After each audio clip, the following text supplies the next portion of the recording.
Ladies and gentlemen, it's a great pleasure for me to be here for the second time at the Ukrainian Catholic University to see the extraordinary growth of an institution, a project here that I regard as one of the most important, not only in Ukraine, not only in Europe, but indeed in the world. What is being built here is of consequence for world culture and for the Catholic Church throughout the world, and I want to commend and thank all of those who have put such effort, so many resources, personal, financial, and otherwise, so much love into this project. It will bear a great fruit in time. As my two predecessors here at the podium, Oleg and Vladimir, have said, the end and the beginning brings to an end the two-volume study of Pope John Paul II, which I began to work on almost 17 years ago. And the end of that personal process raises a question that I hope is of interest to everyone. And that is the question, why was this man such an emblematic figure of our time, such that people in an extraordinary variety of cultures around the world found in him a voice of reason, a voice of conviction and moral courage? Why did he seem to sum up in his own life in a singular way, a way which we cannot ascribe to any other figure in the second half of the 20th century? The tragedy, the possibility, the hope of 50 and more years of human history. I think the answer to that comes not from the Pope's ethnicity, although that played a key role in shaping his view of history. I don't think it comes from his unique set of personal talents, linguistic, intellectual, athletic, for many years of his life, literary. It comes from his faith. It came from the fact that Karol Joseph Wojtyła was a radically converted Christian disciple who truly believed and dedicated his life to the proposition that Jesus Christ is the answer to the question that is every human life. And that conviction gave Wojtyła a deep insight into the history of our times, a deep insight below the surface of history into those often turbulent waves of culture and passion that shaped the surface of history. We marked last fall the 50th anniversary of the opening of the Second Vatican Council. Some 3 years before that, in 1959, early 1960, the commission preparing the agenda for the Second Vatican Council had written all of the bishops of the world, asking them what they wanted to talk about at Vatican II. Karol Wojtyła, then a very young, 39, 40-year-old auxiliary bishop of Krakow, sent one of the most remarkable responses to that request for agenda items. He did not, in fact, send a list of agenda items.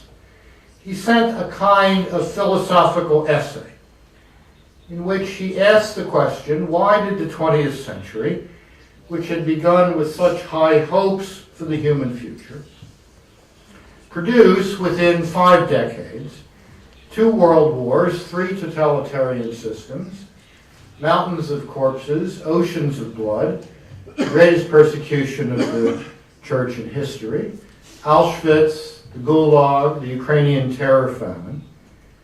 What happened? Why did this happen? And Wojtyła suggested the answer to that in his letter. He said that the Western world was going through a profound crisis in the idea of the human person, or to use the adjective in its philosophical sense, a profound anthropological crisis. That confusion over what is a human being, what is the human person, what are human communities, what are human origins, what is human destiny, how are we to understand the impact of human beings on history. That anthropological crisis seemed to him to underlie all of the horrors of the 20th century, of which this part of the world is deeply familiar, but also to suggest a path into a different future. The Church, he proposed, 3 years before the Second Vatican Council opened, should rescue the project of Western humanism by showing the truth about humanity displayed in the holy face of Jesus Christ, who reveals not only the face of the merciful Father, but the truth about who we are and for what we are intended. John Paul II carried that conviction about Christian humanism and its liberating possibilities with him to Rome in October 78. Then, 8 months later, in June 1979, he deployed that conviction during 9 days, June 2nd through June 10, 1979, in which the history of the world pivoted, turned, changed course in a fundamental way. He created in those 9 days a revolution of conscience, which eventually, not without struggle, but which eventually brought down the greatest tyranny in human history. He did that not by talking about politics, not by talking about economics, not even by talking about philosophy, but by talking about the truth about man. John Paul II's message to the people of Poland during June 1979 involved 52 variations. He spoke on 52 different occasions on one great theme. And the theme was, you are not who they, and everybody knew who they were, you are not who they say you are. Permit me to remind you who you really are. And if you own that identity, that culture again, you will eventually find tools of resistance that communism cannot match. This led, of course, within a mere 14 months to the rise of the Solidarity movement, which, allied to other human rights movements throughout Central and Eastern Europe, eventually did what no one thought possible in June 1979. End the Tehran-Yalta division of Europe, give Europe the possibility, once again, of breathing with what John Paul always called both of its lungs, reconnecting, but by a pastor or a historian. You guys are going to get it too. What this extraordinary accomplishment of a pastor demonstrated was that there is no inevitability in history, that things don't have to be the way they are or don't have to remain the way they are, and that the curve of history can be bent in a more humane direction.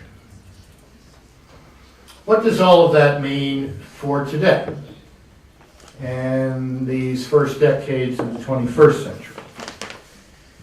Let me suggest that Western civilization, whether it appears in Europe or in the Western Hemisphere or in parts of Asia, Western civilization is living on the last reserves of its cultural and spiritual heritage.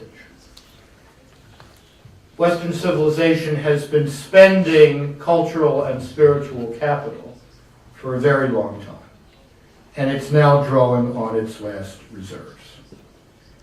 And that explains, I think, the many difficulties of the Western world at what ought to be a time of progress, freedom, prosperity, and so forth. Let me put it to you this way. What we call the civilization of the West grew out of the fruitful interaction of Jerusalem, Athens, and Rome. Biblical religion, Greek rationality, Roman law. Biblical religion, which taught the West that life is not just one thing after another. Life is journey, life is pilgrimage, life is in via, from somewhere and to somewhere. Athens, which taught the West that there are truths built into us and into the world, truths that we can know by the arts of reason. And Rome, where it was insisted, if not always observed, that the rule of law is superior to the rule of brute force. You put those three together, you get what we call the civilization of the West.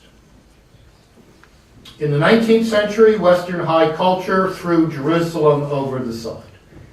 The God of the Bible was jettisoned in the name of what Father Henri de Lubac called atheistic humanism. A humanism in which the God of the Bible was understood to be the enemy of human freedom. All of this done in the name of a maturing humanity that would liberate itself from false constraints. Well, when you throw Jerusalem over the side, it then appears that Athens goes next. Reason by itself cannot establish reason's reasonability, if you will. Absent that Jewish and Christian sense that God impressed on the creation himself through the Logos, that a fundamental rationality was built into the world and into us by the Creator. Reason begins to doubt its own capacity to know the truth of things. And that is exactly where we are in the high culture of the West today, where at best there is your truth and my truth, but nothing called the truth, which is a prescription, as Joseph Ratzinger, a very intelligent fellow, Pope Benedict XVI, once called the dictatorship of relativism. Because if there's only your truth and my truth, and neither one of us recognizes the truth, when your truth and my truth come into conflict, there's no appeal beyond that conflict. Either you impose your power on me, or I impose my power on you. And that leads to the collapse of the third foundation stone of the project, the rule of law. The dictatorship of relativism is not the rule of law. It's the imposition of power. It's the use of coercive power to impose unreality on reality.